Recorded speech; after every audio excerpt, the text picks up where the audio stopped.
આમ તો સુરતમાં બીઆરટીએસ રૂટમાં પ્રાઇવેટ વાહન ચાલકોને વાહન લઈને પ્રવેશ કરવા પર પ્રતિબંધ છે, પરંતુ સુરત શહેરના મગોબ અને પુણા ગામમાં વાહન ચાલકોની દાદાગીરી સ્પષ્ટપણે બીઆરટીએસ રૂટ ઉપર જતા જોવા મળી હતી. પ્રતિબંધ હોવા છતાં બીઆરટીએસ રૂટમાં પ્રવેશ કરનાર વાહન ચાલકો જ્યારે સ્વિંગ ગેટ બંધ જુએ છે ત્યારે કઈ રીતે ગુસ્સે ભરાય છે અને તેને હટાવવા માટે એડી ચોરીનો પ્રયાસ પણ કરે છે તે સીસીટીવી કેમેરામાં કેદ થયું છે.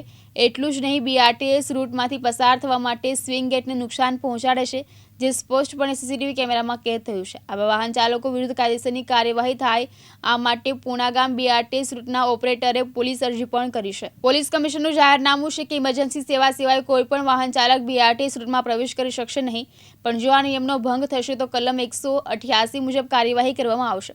પરંતુ સુરતના લોકોની સ્થિતિ હમ નહીં સુધરેંગે જેવી છે. પહેલા તો નિયમ વિરુદ્ધ કેટલાક વાહન ચાલકો બીઆરટીએસ રૂટમાં પ્રવેશ કરે છે અને બીઆરટીએસ સ્ટેશન નજીક જે સ્વિંગ ગેટ હોય છે તેને બંધ જોઈ રોષે ભરાય છે. આવી જ બે ઘટનાનો વિડીયો લઈ બીઆરટીએસ રૂટના ઓપરેટર પોલીસ મથક પહોંચ્યા હતા.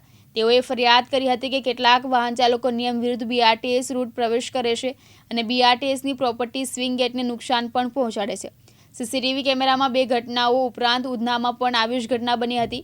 ઉધના 3 રસ્તા પાસે સ્વિંગ ગેટ બંધ ન થઈ જાય તે પહેલાં બસની સાથે બાજુમાં ચાલી રહેલું બાઇક રૂટમાં ફસાઈ જતી, જેથી બાઇકને રેલિંગ પરથી ઉંચકીને કાઢવાની ફરજ પડી હતી. બીઆરટીએસ રૂટમાં ખાનગી વાહનોની ઘૂસણખોરી અટકાવવા માટે સુરત મહાનગરપાલિકાએ લાખો રૂપિયાનો ખર્ચ કરીને સ્વિંગ ગેટ મૂક્યા છે. એક ગેટની કિંમત 1,50,000 છે. જોકે લાંબા સમયથી મોટાભાગના સ્વિંગ ગેટનું ઓપરેશન થઈ રહ્યું નથી.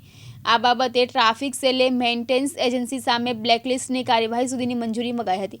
જોકે લાંબા સમય બાદ પણ સ્ટેન્ડિંગ કમિટીએ દરખાસ્ત ઉપર નિર્ણય ન લેતા મોટાભાગના ગેટ બંધ છે, જેથી બીઆરટીએસ રૂટમાં ખાનગી વાહનોની ઘૂસણખોરીની બસોની લાઇન લાગી જાય છે.